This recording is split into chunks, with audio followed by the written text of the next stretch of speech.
কখন একটু কুয়াশাটা কমবে। সত্যি কথা বলতে আমি অনেক 5:30টায় উঠি, ছেলে পড়তে যায়, আমি সব কাজবাজ ঘরের সারি, কিন্তু আজকে এত কুয়াশার জন্য আমি কোনো কাজই সারতে পারছি না বাইরে।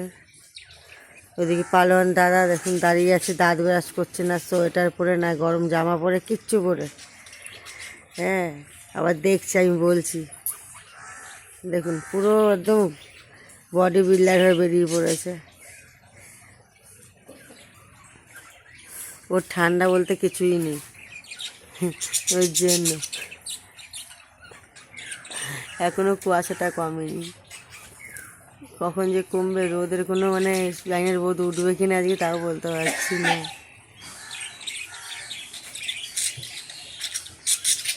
আর এদিকে আমাদের পাখিগুলো খুব দুষ্টু করছে, চিল্লাচিল্লি করে যাচ্ছে, ওদের এখন খুলে দেওয়া, এত ঠান্ডার মধ্যে খুলছি না বলে ওরকম করছে। দেখো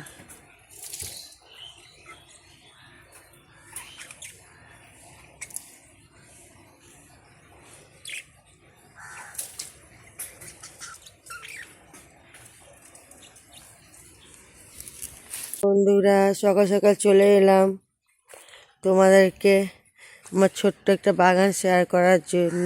কিন্তু কি বলবো, এত ঠান্ডা বাইরে, দেখো বাইরের অবস্থাটা দেখো, এত কুয়াশা, ওইদিকে কিছু দেখাই যাচ্ছে না। সত্যি বলতে এত ঠান্ডা পড়েছে, কুয়াশাও পড়েছে।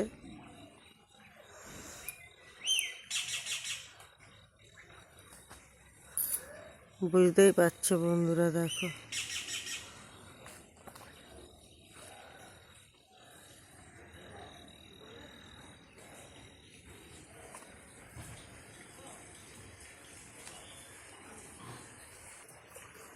দেখতে পাচ্ছ কুয়াশা।